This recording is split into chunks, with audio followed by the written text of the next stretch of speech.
Ba parents tosalaka attention tango bana bakendaka classe basi to mibali surtout so baye na école secondaire tala jeune fille oyo de lo akobi mama makasi tango la ki jeune fille akutana kina nani akutana kina étudiant mokoto ancien étudiant ista na kombi ye afanda kabongo na lemba bim sum kasi jeune fille oyo abana ko va na lemba salongo léopard nzoka zaki muta science occulte abana ko landa étoile na kat na ye alanda étoile tango ba comment ensemble et loko nini arriva na jeune fille oyo yaya lisoto ko pesa de la yo ko pesa o participer et ko peine yo tout ça la attention to boss na te côté ya bana po libanda kuna eza ya kobeba.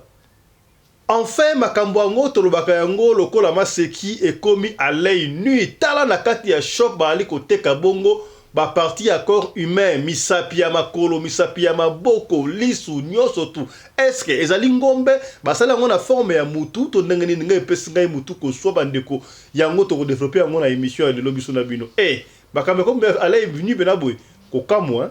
Ah, la famille, où va ce monde? Tonton Kermans. Oui, ils allaient supermarché, battre à viande humaine, donc ils sont nyanzo tabatu. Tout que de bongo na Kinshasa, précisément na ministère ya EPST, et pas Tony moi, ba pas wapi ba agent, ba bloquer accès à immeuble pendant 7 mois impayés à prime na bango. Qu'est-ce qui se passe dans le gouvernement Samalukonde? Oyo, yango to global yango peka kana émission à lilo. Oui, nous sommes venus réclamer la mécanisation de notre prime dénommée prime spécifique d'encadrement de la paie des agents SE, des agents et cadres de services centraux.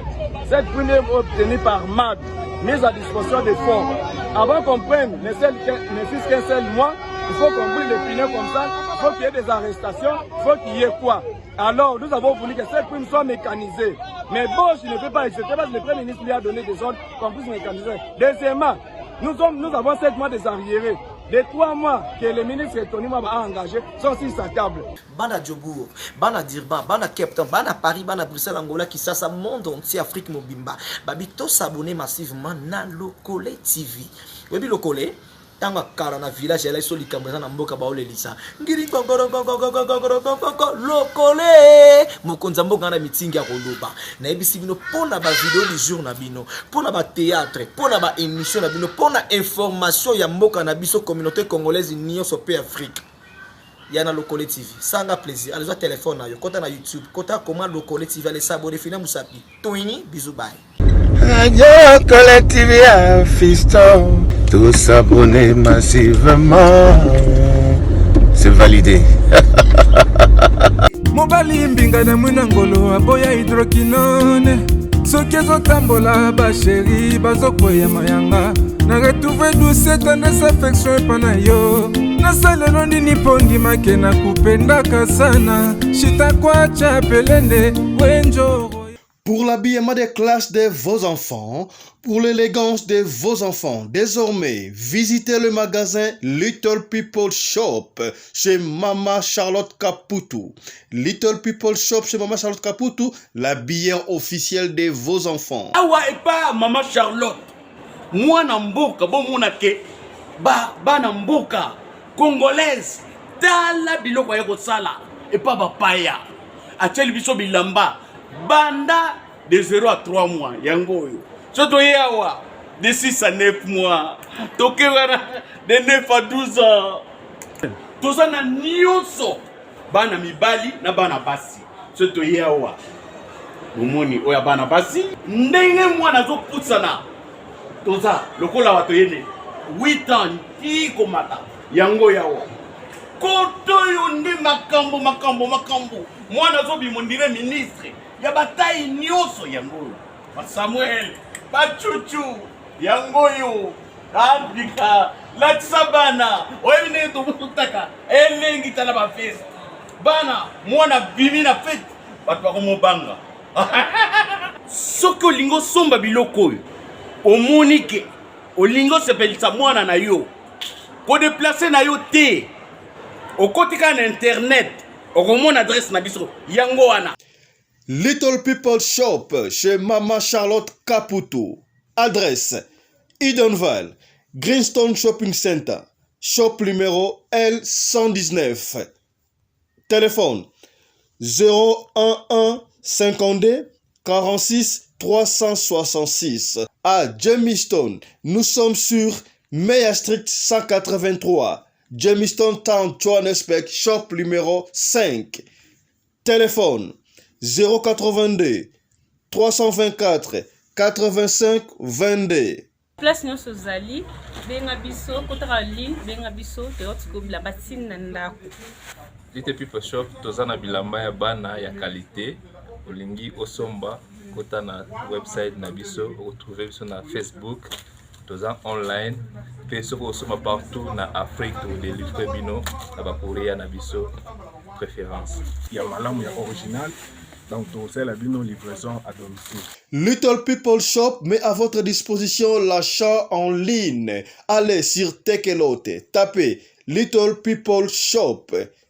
Choisissez l'article de votre choix. Il vous sera délivré jusque chez vous à la maison. Mais aussi, allez sur Zando, tapez Little People Shop. Choisissez l'article de votre choix. On va vous le délivrer jusque chez vous à la maison. Visitez notre Facebook page, Little People Shop. Little People Shop, ya biso moko. Little People Shop, ya ban. Mbote na bino bandeko balandi ya radio loko télévision bisika nyos to bozwami. Merci na confiance pe fidélité bo pesaka na programme oyo. Radio Lokole masolo et pas yapito kuta la kapona kubeta masolo ya makambo zali koleka bongo na communauté na biso africaine en général mingi ya biso batu ya mangala ba oba ebinga merci mingi oza na Ituri oza na Guadeloupe oza na Équateur oza na Brésil partout siko ozali o ebinga ite yeba ke kombo na ngai Fiston Pelende tata ya Sedek na senga kana yo soki mba ya diboso zali otala biso ndeko au s'abonner et puis au fini cloche de notification pour la orataka ba programme na biso te kasi soki vous êtes déjà abonné yeba beaucoup partager na plateforme nyos surtout Instagram, TikTok, Facebook partager pour ma solo auto betaka awa ezalaka pona ko nuire batuté ezalaka pona ko bebisa personnalité batuté ezalaka ba solo oyo binomo ko pesa ka biso ko beta yango pona ko pende kaka batu bon combien ma solo oyo to émission oyo ezali émission éveil à conscience tout ça la kayango biso moko te tout ça la kayango elongo na bino kaka neza la baka bino pesa ka biso masolo ndenge nzambe atamwa do ya koloba epai na biso batu bayoka yango nde biso beta kayango pona kosunga bandeko mususu yango asoki kayenmo pesi lisolo olingi de kwa bika olingi de kwa na éveiller la conscience et souhaiter les mains yo partager ko bosa ngate ko partager est-ce que komi c'est que bien voilà on se retrouve juste après la page publicitaire. Shalom, shalom, mon peuple de Dieu. Peu importe là où vous êtes, nous vous saluons, nous bénissons le nom du Seigneur Jésus-Christ, notre Seigneur Sauveur. Je reviens encore le mois prochain, je serai là pour ces grands événements, l'anniversaire de l'Église. Du 24 au 27 août 2023. Où que Jésus-Christ, notre Seigneur, sera glorifié. Emmenez vos familles, mobilisez-vous, soyez là. Là où il y a des interrogations, nous avons un Dieu qui est clair. Venez en grand nombre, Ekna Ministries, Ekna ma famille, Ekna mon église, soyez richement bénis. Amen et c'est final. Voilà, Bilengue Kititalo avec Papa Fiston Pelende. Tata Sadek combien? Depuis les États-Unis d'Amérique, je suis déjà élié. Radio Lokole Télévision 2. Pour s'abonner massivement. Ozawana naba histoire moko ya bien vous les a vraiment mis ma leçon d'enseignement c'est vous s'abonner au CB. Il suffit de s'abonner, il suffit de liker, il suffit de partager. On est ensemble, il n'y a pas de souci avec Papa Fiston Pelende. Tata Sadek na équipe mobile ezawana kaka pona ko sepelisa biso nanga na bino toza eloko. On est ensemble, il n'y a pas de souci. Toko banda bongo na likambu ya somo o nga na moni batindeli nga video na image comment que bali ko teka misuni ya batu na shop na magasin bandeko na ba boucherie na ebite pesi ngai pasi misuni o bali ko mona wana to monter yango to bombi yango pona ko mona te o asana besoin ko mona ndenge ba oteka misuni ya batu ya solo ba partie ya maboko ya makolo misuni ya makoba lisu babu pende soko lingi tokotindela yango na privé pesi ngai pasi ya kosakana te boye ata soki ezali misuni batie yango na forme wana ezali na intention nini to laksaki bino dernièrement awa comment que mutu gâteau d'anniversaire na ye basali yango forme ya mutu bali kolia na intention nini comment osala gâteau d'anniversaire na forme ya mutu comment osala musuni moko songolo na forme ya misapi ya mutu mutu pa oteka iba oteka ngo cher mutu ya bena somi likolo do partir ya likolo ka ya pomme de likolo am so une pomme de mais pas ake kolamba na intention nini ata ku dali ngombe ata ezali soki nini na intention nini yo sala bongo et puis yo mutu osomba ngo na intention nini est-ce que okomi ezali malamu ya toko côté là ba image on te peut être ba régulation ko za mais soko lingi yango to tunda na privé et puis ba to tunda na privé na ba chaque fois to tinda ka image na privé kaka jour émission leki ne to tindi boye soko tala date émission soko émission comme de lobby to tinda sous tepo il faut to effacer ngo pour to tika espace na ordinateur auto sala remonter ka émission est-ce que komi pas si ya ko sarate ba kamba boye ya ba kamba comme na souka non c'est comme peut aller une nuit pena boye liboso bakamaya osala maya kobombana ba secte songolo pakala secte moko boye nini bakena ensemble boye ezalaki ya kobatama kala ezalaka soki mutasana makisi azo kobombana mutazana ndoki misala mabe azo kobombana mais sika boye koma visa kaka boye pasi ya somo ete ya bino tokende sika boye na République démocratique du Congo epai wapi ba fonctionnaire to ba enseignant ministère EPST Tony Mwaba ba travailleur ba leli na ebi soki ba enseignant to ba agent marketing mais lobi yango ba agent ba leli pendant 7 mois impayé ya prime bazo ba prime do est-ce que bazo salaire pour to yoka ki on dirait ba fonctionnaire qui fonctionnaire à Canada alingi fonctionnaire to papa ça fonctionnaire comment réagir papa za fonctionnaire te ça dit que baza sous en bongo te quatre bien za sous te to yoka ki paraît ba bongo ça ki yango fonctionnaire tout azo mbongo na ye na fin du mois est-ce que baby li susu to nangeni siko bazo réclamer prime ya nini bango ba expliquer wana yoka bango de ba le ba prime to ni moi si ça makam os noté mawatro landa. Merci, je suis Marcel Lukumba, délégué de la transparence et justice sociale, fédération de l'EPST. C'est quoi le problème? Oui, nous sommes venus réclamer la mécanisation de notre prime dénommée prime spécifique d'encadrement de la paye des agents SE, des agents et cadres de services centraux. Cette prime est obtenue par MAD, mise à disposition des fonds. Avant qu'on prenne ne fût qu'un seul mois, il faut qu'on brûle les pineux comme ça, il faut qu'il y ait des arrestations, il faut qu'il y ait quoi? Alors, nous avons voulu que cette prime soit mécanisée. Mais bon, je ne peux pas accepter parce que le Premier ministre lui a donné des ordres qu'on puisse mécaniser. Deuxièmement, nous avons 7 mois des arriérés. Les 3 mois que le ministre Tony Mwaba a engagés sont sur sa table. Il faut qu'il puisse signer aujourd'hui et puis Tony Mwaba puisse signer les 4 mois restants là-bas, que ça vienne ici. Donc nous avons 7 mois des arriérés, plus la mécanisation. Ici, nous sommes pour des problèmes. Mécaniser cette prime ici et puis libérer les 3 mois qui sont sur sa table. Alors vous bloquez la correction des examens d'État? Il n'y aura plus correction des examens d'État. On va tout bloquer. Il n'y aura même pas la rentrée. Pourquoi? Parce que ces gens qui sont en train de souffrir pour la gratuité d'enseignement. Disons chef du chef de l'État. Quand ils boycottent la gratuité, ils n'aiment pas le chef de l'État. Avez-vous mené une quelconque démarche avant d'arriver à ce niveau? Les démarches ont été faites pendant 2 ans, mon frère. Pendant 2 ans. Et maintenant, nous avons 7 mois des arriérés. Les autorités mettent sourd d'oreille. Mais le Premier ministre a instruit Boji, il a instruit Tony Mwaba, il a instruit Nicolas Kazadi, ainsi que le ministre de l'enseignement supérieur universel. Ils prêtent sourd d'oreille. Ils ne veulent pas aider le chef de l'État à évoluer. Voilà pourquoi nous sommes là. Merci. Merci, je m'en Shalom, shalom, mon peuple de Dieu. Peu importe là où vous êtes, nous vous saluons, nous bénissons le nom du Seigneur Jésus-Christ, notre Seigneur Sauveur. Je reviens encore le mois prochain, je serai là pour ces grands événements, l'anniversaire de l'Église. Du 24 au 27 août 2023. Où que Jésus-Christ, notre Seigneur, sera glorifié. Emmenez vos familles, mobilisez-vous, soyez là. Là où il y a des interrogations, nous avons un Dieu qui est clair. Venez en grand nombre, Ekna Ministries, Ekna ma famille, Ekna mon église, soyez richement bénis. Amen et c'est final.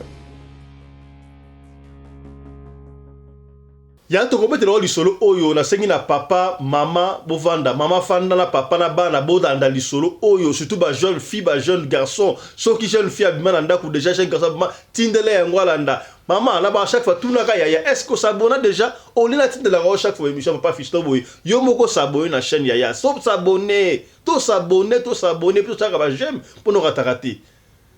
Ba jeune fille à mikolo nga benga ba jeune fille Android makambo so koleka mama o apesi di solo papa Fiston beta li solo na ngai ba conséquence elinga na kimukolo na sana 30 ans de mariage déjà ngomo na ngabwe mais makambo leka na bulenge na ngai beta li solo pour na kaka openier ba jeune fille à mikolo ya jeune fille boya bovanda boyoka papa Fiston to na ki na âge de fleur mwana muke na bandai kotanga l'école moko na limité de école na biso zaki côté à 10e riz hein côté à 10 autant comme école côté à 10e riz côté à ndaku ya ba président Félix tolai côté wana siko ngala bana ko fanda na lemba na salon au léopard de zaki sur la 6 classe wana la jubis na comme na victoire na jui lemba et puis na kepa na biso na lemba léopard ba yeke ba lembe ça la kepele.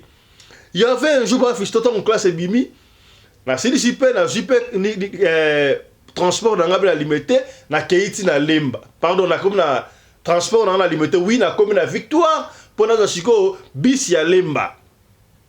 Tant on a mangé taxi bis ya Lemba, wana, na kati ya kombi wana, et c'est là qu'il y a un jeune garçon européen bouilli. Bon, ça y est, jeune garçon, mais bon, moi, ça y est, moukolo par rapport à nga, mais ça s'appelle un jeune. Na moni ya osalanga bakour kaka neza la kana mais ya zola na lingi na ngate talaka biso wa zotanga na bekola lingi na ngabla makama bibali na ndeko linga pena mingi te bafuta landanga ya kosaka te bona pesi pe masto solo li mwandambu mais na zoko boya to solo la quand même atuni na fanda ka blessing na fanda ka na lemba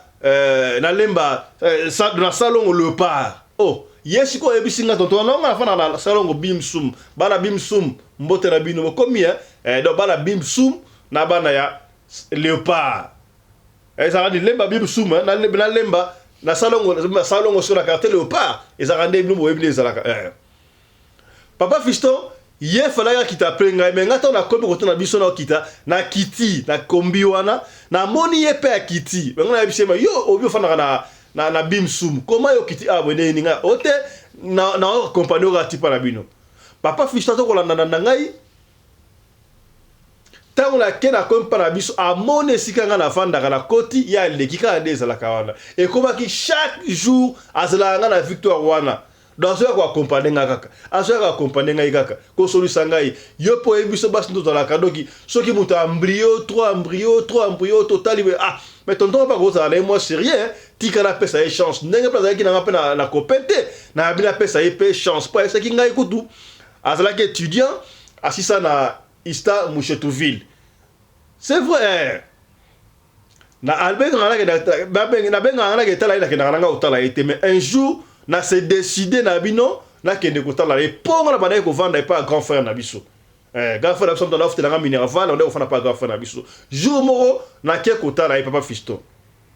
Tant na comme na ndako na bango na ndako na effet na kuti lupangu ya munene afin na ka ina cousin na ye na lemba bimsum.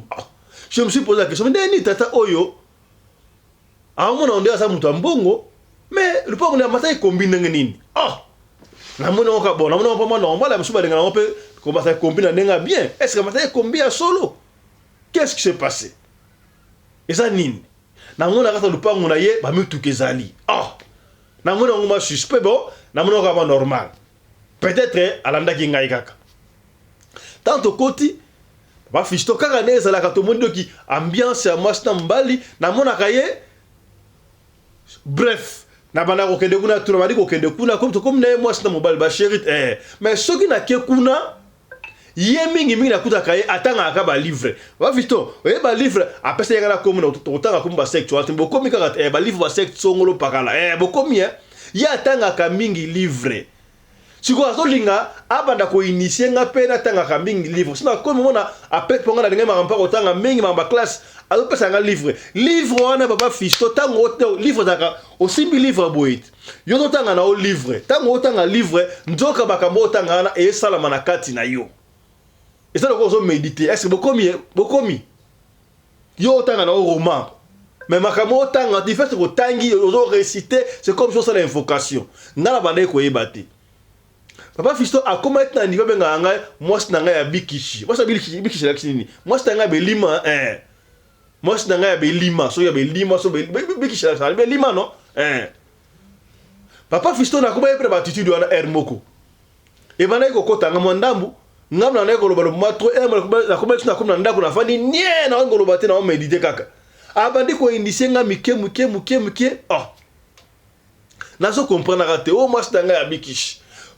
Moi jour moi comme arrive ça non na songa moi retard na keipa na etu comme moi qui moi na c'est non il faut na songa moi avant sinon te ya na ngai akoloba ko benga na kutu na ndako ya biko banga te mo sasa ya na benga na ndako esa nini esika nyonso tu yo kozala partout yo kozala soki na besoin secours na nga na ya nakoya nalakisa yo Papa Fiston abandi kolanda koinitie ngabi eza facile mpona oyo obenga nga na ya okotelema na se ya nzete sika baya tokolakisa formule yango te quand même mpona toboyi ono Papa Fiston alobaki soki ngo invoke mutu boye te tokolakisa yango te partir mpe tokobeta yango te me yeba kaka alingaki kolakisa ye ndenge nini akoki koinvoke mpo aya esika nyonso azali wa soki aza na danger partout esika azali yango tomonaka mosusu afandi webu abimi esika moko boye yaya pasi masolo oyo tokobeta mpo efungolaka esprit tokobetela parti wana te mpona toépargne yo est ce que okomi c'est que bien mbote na yo Michael Josh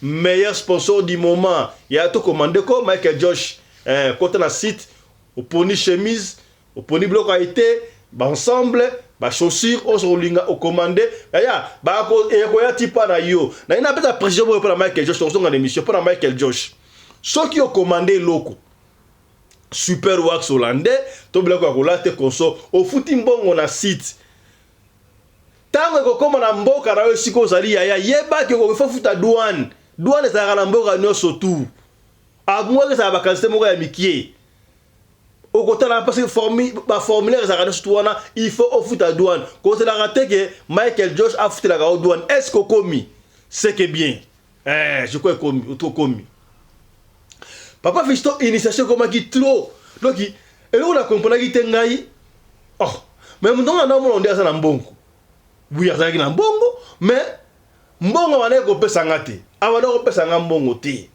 ngaka moko mpa na biso omona no nazoyiba mbongo mpa na biso nakenda kolambela ye biloko kaka nde ezalaka biso bachaine fe kisasa bino mbongo na biso yango ezalaka ndengo makambo yango change kala ezalaka mwa asosa na jeune fille tazolambela wa biloko kuna mpa na bango so mpa yibi so mpe nini akoya apesi yo biloko ozolia mais sikoyo ekoma le compte mamango echange kaka boye Papa Fiston mane koyiba mbongo mpa na biso nalambeli ye biloko adolingi made sino makayabu nalambeli ye na ye nango alambi tolie apo toziba livre tobandi kotanga balivre initiation molimo nini o Papa Fiston nakomaki presque asa invokaki mutu wana akomaki net na kati na nga deja net na kati nakomaki kolinga ye makasi ye moko banaye koloba atanga na olo tosili ata oke wapi yeba ke nga nalingaka okaka na ozalaka na yo ata oke kuna mutu atanga sina bali deja so ozwi problème yaka mpa na ngai Papa Fiston nzoka akotianga deja esprit na ye na kati yaya tosalaka attention na maloba mosusu amweke ezala si bobalani deja kopesi biloko kolia bamariage nyonso tu wana bokoki mutu moko kasi yo ozala baka chéri copain na copine mobala lobaka na ono ndenge ezali awa donc ngai na otiliwa salaka attention yaya papa mama abendaka bana matoi bayaya bozokoma bino ba jeune garçon ezalaka ba jeune fille omona bolingani bolingo ya sika ya puberté boke sika boye no en tout cas tolingani ti jamais nana ese ke mbala vi na oye wana eza bozosakana ndengaki mwana moke bayaya boyoki bayaya est ce que bokomi ba jeune monsieur komasi na niveau mwana asi Gillette akati Gillette amelisi moninga makila ye mpe kotala bini makila na ye tosangani yaya ezali pacte de sang salaka attention yaya kebokeba est ce que bayaya basi bokomi bayaya mbali bokomi yo bandi classe ka sika okota na première so deuxième so yo okota na matonto moko alingi ozomona ngo bien nga balingi ngai en tout cas na lingi mbali na nga vie na coche mbali na vie wana oke mitiki bokati ba Gillette bomeli makila pacte de sang bosali mabe papa bote ya bana ko est-ce que bokomi Papa Fiston lobaki te alobi pe kisa mwana est-ce que osala déjà pacte de sang ndengo wana osomela na makila déjà na muninga na yo to se séparer jamais ti liwa mais si vous avez non ba oloba ndenga aussi pe kadena moni kadena yango to kangi kadena bu bolingo na biso ti liwa ba si abwaki na mai ya yo mi kangi ba chance na yo na eso mbala fina oyi wana est-ce que komi so ça de ndengo wana benga biso to numéro prophète Alijo ozo ifata na musika ya o fata po ba témoignage ya prophète Alijo zali ko ya mbote na esko zali prophète Alijo komi nzamba pambola o ya lo baka yango bien nzamba pesa nga ofele na kopesa yango pe ofele est-ce que senga rabino mbongo bokomi ozali radio lokoli kaka pembe na pembe mangele caractère za solo na solo c'est que bien Papa Fiston yoka siko li solo un jour na kenda boye pa mobali na nga ngwana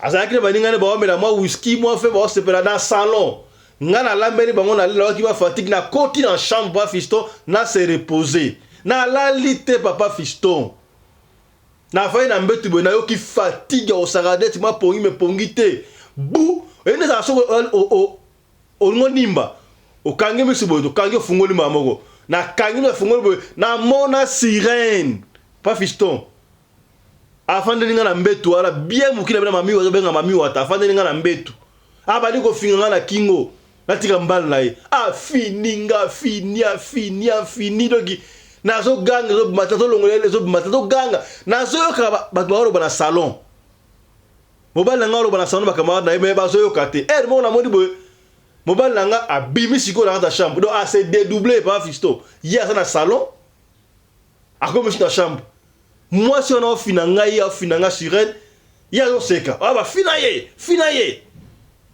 alingi ya bomanga papa fisto mobala wana ko sanga clair ndenge ali wana ngana na besoin oyo nzala kati na yo na kati na oza na étoile ko sakanate oza na étoile makasi ya ko sakanate donc ngana ozalaka na yo à jamais na yo comprendre de mobali oyo azaki na mbongo ya landangai pona étoile ya c'est bokomi bato wana bakipaka beauté extérieure te batalaka beauté intérieure oyo oza nango okomona jeune garçon mo tonton moko boye ya tinga balandaka yo fo apesa ka onyo surtout a mon étoile ya mutaka beli yo mbongo okuta na mutu kaka lelo boyfriend chéri na yo nani azo pesa mbongo mama moko etuka mama aseplaka nanga makasa kabela nanga mbongo tsaka mabolongo na se sambelaka zo yango 10% kabela babola ekosa lo moko te soko lié bon taba ozwami ndeko papa fisto chance kutu mbongo na yenga na banda ko zwate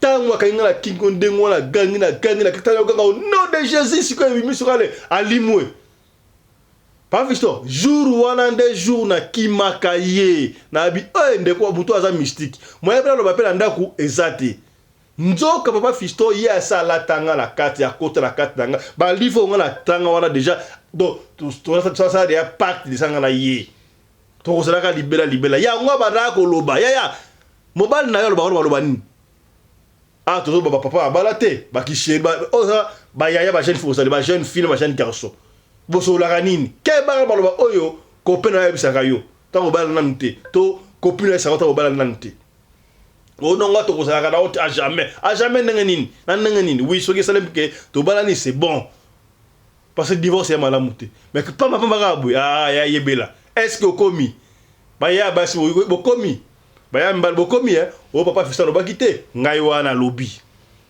papa fisto la kima la banda fina ngape mususu mais siko vi mususu na banda wana na do bon ngana banda olinga mbal prate mais na ko sa mubal na mususu papa bala ozala lelo boy 30 ans de mariage et comment na niveau moko boye soki na mona mbali na nga boy na mona mabe azo pesa nga kanda posa ka na finga ye posa na sala mabe kaka do makanisa nga kansaka pa garçon wana oyo avale ko initier ngai sirena go finanga mutu do na mona de garçon wana extraordinaire comme na niveau na mona ka sute boy nini mais ba prière kaka ya osambela ka oyo nzamba wale ko protéger papa fisto mo ku da wesa mbali na nga na soka posa na finga yo wana ku da vato balana tout ça nous va fiancé au fin on a bonné on a qui ndogina ote pas ça au fin on a mais mabe papa visto to longwe c'est to bana ko fa na lemba kuna lemba biso lemba le pas to comment na limité garçon to longwa ki apoko bo na garçon wana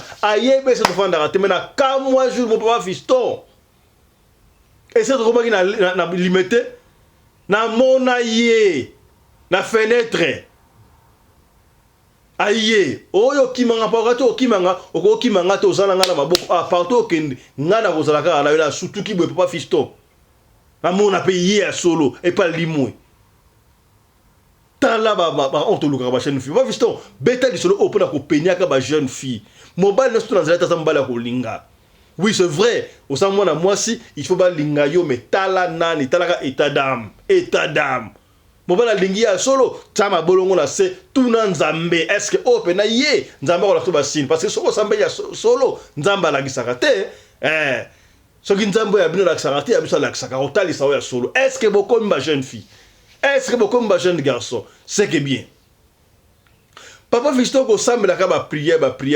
Mutu a délivré nga na se délivré nga moko do nzamba délivré nga ye mona mawana ye. Papa Fiston juste la liboé na zolo tasko na butu. Wa to kabwa de mbalwa na to kabwa na ekons. Do lo ta na fiasa na ngai papa bana oyo balanga 30 ans ngo to na mariage. Na lali siko na buta lo ta na esika moko boya mulili bisika batu mabe batu ba secte konso ba kanganga siko na ba garde belé. Nzoka ye tanga bana ko landa nga mutu wana amona ke étoile pa na ngai so pa para mutu kana quelque part alanda ngai donc amatala kombi donc pona kaka so loko za kat na ngai papa visa na loti ba kanganga ba sing ba kanganga so trop di na zawana mais ba to milai ba géant ba protéger na bimati oh wana ndoto na bimati ndengeni na so ngana kende boy moi okelati okelesika mo te vanda wana ba fisto na bandiko forcer na bima na obima ebile sa eboloti ndoto bazo landa okima mais oko okima te est-ce que bokomi ndoto elaka yo yaya bandoto ya ndengo ya sa ba pamela yango soko zo bunda na batu na ndoto salaka tuyo olongo sala molongi okomi zalaka molongi soko longi na butu na moi poko longa yaya nyonso to sala bala moi o ezala na butu yango wana yaya losambo efutaka yaya losambo epolaka te o kolingaka te olala sa pour autant osambela est-ce que okomi soko okomi c'est que bien papa Fiston na obuna ndengo wana tambola na kima na ko kima te bu na sutuki boy na pongi na lamuki papa Fiston na ndoto wana na longa te na bi seigneur donc il mobile o akanga esika boy nzamba la kisinga esika bakanga na bimite ndenge ni nzamba sunganga na bima na esika oyo na zela ndoto ya sote papa Fiston jumo ndoto wale zonga lisusu na comprendre que faut obéir la makila et santo na kata to na belela makila Jésus Christ et brilla bango tout donc bon ça te brilla bango ti na kima na bima esika wana na bima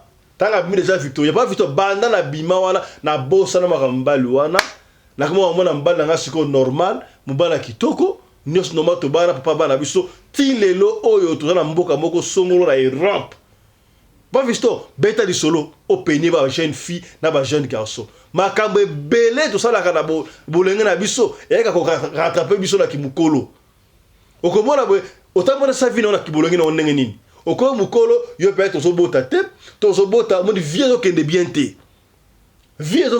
te parce que vie n'est la kawana ce que raté vie na ba 20 quelque entre 20 na 30 wana oko récupérer on ba 35 na 40 so on ba 40 oko récupérer on ba entre 40 na 45 so 45 et c'est koki kuna yo récupérer vite et ça vraiment bilinga parce que nzambe asala mutu nyoso tout oui c'est vrai que la vie ba riche ba rozala ba pauvre ba rozala ba classe moyenne ba rozala mais qui pauvre on qui a pauvreté ma caste parce que pauvreté ce que l'équipe ils a des sous moi et puis ça a découragement ya ko linga pauvreté te linga ozala bien na vie est-ce que komi papa Fiston le but que no linga ozala mambonga bete pour bino comprendre à travers linga kande ozala kaka bien na vie ozolia ozomela déplacement yango de vie est-ce que okomi ozala émission fait à conscience voilà papa Fiston beta isolo opera open ba jeune fille ba yebaka ndenge ya kotambola mbangu mingi mpema est-ce que bokomi tala lisolo ya mukuse o to bombela kiyo na après-midi ya lelo yango wana ba ndekuto pena ko penye yo mama o ayiba ya beta lisolo po penye ba fille po bana lingite oyo komela kingai no lobaka e komela ba jeune fille mususu ya boyoka mama tindela jeune fille no émission o tindela jeune garçon so botan ensemble ça va bravo bo partager to bo ça peut être ba j'aime to aimer ba j'aime na ce qu'on rappelle ba produit anti-poison ezali toujours anti-poison ezali na continent tout ezali ba kotindela yo yango benga biso to ko en contact na bandeko wana ya yebela erango yo na ce qu'on insister o papa Fiston lobaki te o papa Fiston kutunenga lewa na ce qu'on a fait on dirait ba laisser kinga poison on dirait ba sala kinga boy ko benga erwante oui c'est fait to sunga mais yebela on va le faire quand les show yebara vision papa yango au milieu limbuma na oda mi balé garantie na oya une année bien taba niki onanga yaya oza rolenda est-ce que bokomi otoloba kité na moni ba politicien babandi ko benga mingi donc ba comprendre obi ke so ba politicien ba benga mingi donc e ko ya aussi la pamba on a lingi bino ba la niarde le collé bo ça déjà bien blindé pour tenir ko peur de binoté na Belgique ba kufa déjà na France ba kufa comment na ka ki ça te ka Afrique te et si ko zalo ebite you never know ba anglais you never know na na que muzo ça rata pirio pira la raté pira comme pirate ya ça doit protéger et puis ce qu'on doit protéger ko ba lo ba te que on installer les anti-poison te fa no gagner so ki ka ba niki yango o sentir ka yo ba do sera ba diarrhée belé o so diarrhée zo même o sentir yango so pisse belé te o sa diarrhée belé est-ce commis ce ko le yango et que ça le mo de ce que ça na pepele wa so ba niki yango o mo na ka ndenge ebima o to lo ba kité to lobi. Merci na Michael Josh, sponsor na biso depuis les États-Unis d'Amérique, sponsor ya munene, publicité ya ngozo le kapa na biso donc bo commandé ba super wax hollandais. Combien original na moins cher que le kapa surtout. Assez comme ça ba super wax. Et puis ba article nyon surtout ya to consommer Congo, to consommer Afrique et yango combat o ba boucler ba osala capitaine Ibrahim Traoré. Oh ya Côte d'Ivoire. Pardon ya Burkina Faso. Azoko lobanini. Combat pour l'Afrique. Air ya ngoyo. To consommer le Afrique biso na biso. Le ba griffe va payate, la ta ya mwana mboka. O to lobakite to lobi. Merci na Chris Larize Pelende, réalisateur ya émission Oyo. Merci na assistante na ye Win Larize Pelende. Merci à la femme à la taille d'une tige de spaghetti, merci à la femme d'une tige de spaghetti, ni Koubir, ni virage, Maman Rina Umbi. Combien joyeux anniversaire, Maman Rina Umbi. Beaucoup mona cadeau surprise pour Maman Rina Umbi. Pelende de la Rise, la femme à la taille d'une tige de spaghetti, ni courbir, ni virage. Tokutani, n'a pourquoi, pour la numéro sur Radio de Colis. D'ici là, portez-vous bien. Santé les frères à tous. Chap chap. Et tchara. Radio Collectivia Fiston, tous s'abonner massivement, c'est validé. Tout le monde a Kambouya, Mike Josh, bon, moi, que compagnie, brand, marque déposée, ya Sika, ya Mwana Mboka. Oyo asali pour la kotombo la bendele la biso na mboka ya bapaya ya auquel États-Unis d'Amérique okokuta pena doki esika ba classe rapena doki ba brand ba marque déposée okuti songolo okuti pakala okuti nani be Mike Josh pe ezali wana na yiko lo baboye bande ko belé ba ali ko benga boso ko benga biso ma pesa biso numéro Mike Josh derrière numéro so le kayangwa bo numéro Mike Josh yangwa ta to lo ba numéro ezali wana bon ko benga oui c'est vrai c'est important ko benga pour ba détail mais ezala ngo simple bandeko site yango wana yo kotigara na site soko lingi ko somba oli ko sa commande ya ba t-shirt ya ba soulier ya ba pantalon ya ba veste ya nyoso tout yo kotigara na site bandeko site yango wana to site yango wana o kotigara na site wana donc okota site e ko pesa obo inde bo moni yo zo mona wana comprendre site yango wana o kota na site Mike Josh ok côté ya ils ont trois barres na droite ya téléphone na auto écran au côté wana marché au talib article ça na kati ba montre ba sapatu ba perpète ba tout petit ba veste pena ba élégance ya ko sakala te nyoso tout au gros besoin ezali wana tout ta griffe wana mboka ko vous comprendre na arrivage ya ba sac ezali obodi sac oyo Mike Josh ba ngai nyoso ga radio le coller voilà pour la papa sac qui prenait au taper laptop vous comprendre au côté laptop dans laptop appareil portable quoi voilà ça qui oyo Mike Josh ça qui kitoko boy voilà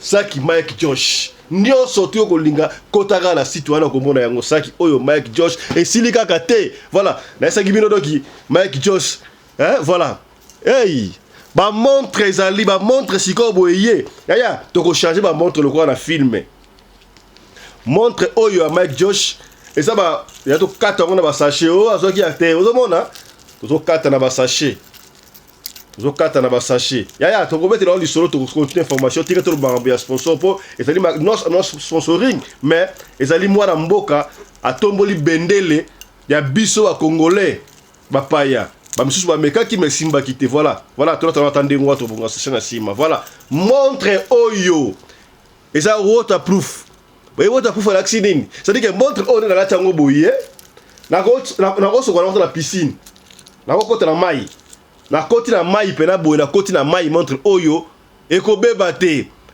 yaya montre ni olataka soki ezalaki ya griffe ya mundele ya étranger ne mbangu o griffe wana ye soki nini soki songolo paka te yaya Mike Josh ya mwana mboka montre oyo na kodina na ona mai na sokolo na piscine mpo kaka toza na hiver so toza na été bobwenga na plonger na piscine na moni montre pena yango oyo eza ebele yaya kota na site wana kota na site commandé soki o comprendre te benga Mike Josh numéro yango wana obengi ye yaya ko benga ete pona osenga musala epesi passe rapidement bande ko so le numéro to benga ka bandi pona makambo benga makambo sute benga ka pona oyeba ko sala commande na yo pona commande obengi pona commande soko comprendre te soko possibilité o comprendre ezali soko na site o komona nyonso tout ezali noir sur blanc bandeko yaya na ba lunette Mike Josh comment dire comprendre est-ce que vous comprendre lunette Mike Josh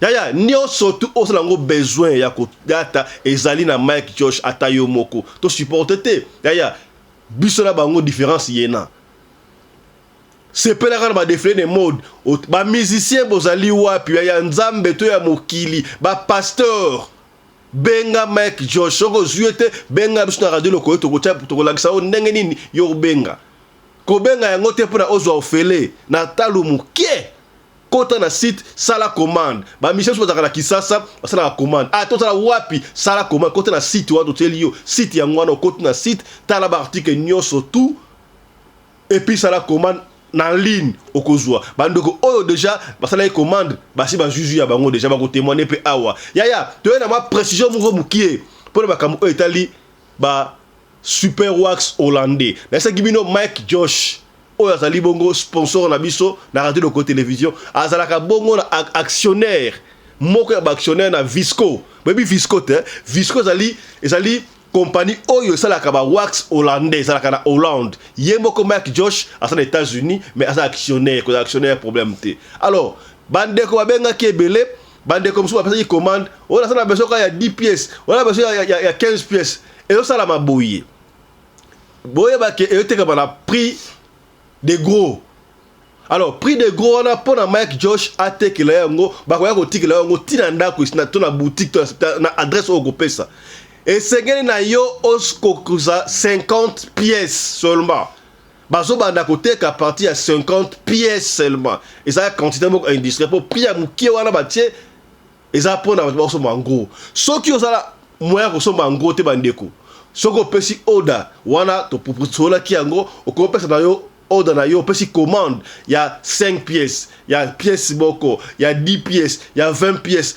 boko zelati ekoka 50 pièces comme ça Mike Josh a fait sa commande na Visco et puis ben ko livrer yon DHL s'il vous plaît tin adresse oyo ko pesa est-ce que vous comprendre ce que pesi commande na yo na lingi nga 10 pièces ko lelate ko bangate et ko yaba ko pesa o délai oyo 10 pièces na ko ya ce que lingi ozo ngo dans 2-3 jours 50 pièces malamoko donc bande ko bosa na Europe bosa na Afrique en fait na Belgique na Espagne na wapi partout na Congo na Angola bosanga surtout batia Congo Brazzaville boteka kama puta mama ya Congo ok ndaka lomé ko somo maputa ouais ça maputa ya Hong Kong auto en anglais fait fake originalité so mbatekela ba super wax original na Mike Josh bo sangisi muke bo pesi commande boko zo yango te o to loba kité to lobby ils appellent na Mike Josh moi na mboka zo tombo na bendele na mboka ba paya te c'est que bien.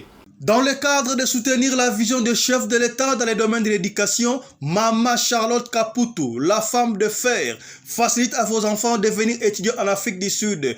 dans l'école de l'aviation, apprendre à piloter l'avion commercial ou militaire, apprendre à piloter l'avion de chasse, apprendre à piloter l'hélicoptère commercial ou de chasse, mais aussi apprendre à réparer les avions commerciaux ou militaires, des hélicoptères militaires ou de chasse en Afrique du Sud.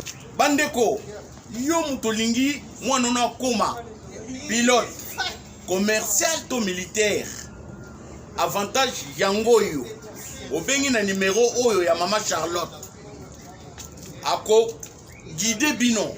Ndenge nini mwana na yo ako sa la classe ya pilotage. Alors, avantage nyonso hébergement minerval. Olingi mwana na yo ayeba ko bongisa ba moteur ya ba avion. Benga Mama Charlotte en Afrique du Sud. Madame Charlotte Caputo et ses collaborateurs mettent un hangar plein d'avions à la disposition de vos enfants qui viendront apprendre ici en Afrique du Sud. Voler à l'espace sud-africain, devenir un grand pilote commercial ou militaire. Contactez Madame Charlotte Caputo. Devenir pilote d'un avion commercial ou de chasse n'exige pas un diplôme d'État. Un certificat d'études primaires suffit pour apprendre à piloter l'avion commercial ou militaire. Les appartements confort pour accueillir vos enfants lors de leur séjour ici en Afrique du Sud. Piscine, salle de bain, salle à manger, cuisine, lavabo, tout pour accueillir vos enfants. I stayed here from 1 year ago. Oh, people coming from Congo, you're very welcome to come here in South Africa. It's a Mama Charlotte space, very beautiful accommodation. They take very good care of us. Bino batu boyebi anglais te, alobi boye. Grâce à Mama Charlotte, lelo yo ba Tanzanien bazo yekola avion, baza mi balé, mwasi na mobali. Et bon bino na Congo. Ozo zela nini? Pour tout contact, appelez-nous au plus 27 82 32 45 522 ou encore contactez Radio Lokole Télévision au plus 27 61 88 58 455. Papa, maman, mwana noya koyekola kopusa avion militaire pe commercial, hélicoptère militaire pe commercial, kaka na certificat d'études primaires. Et bongo yo zanga, hâtez-vous car les places sont limitées. Mama Charlotte Caputo, la femme de fer, Tokumi Sayo Ndenge Nini. Merci pour l'opportunité, maman.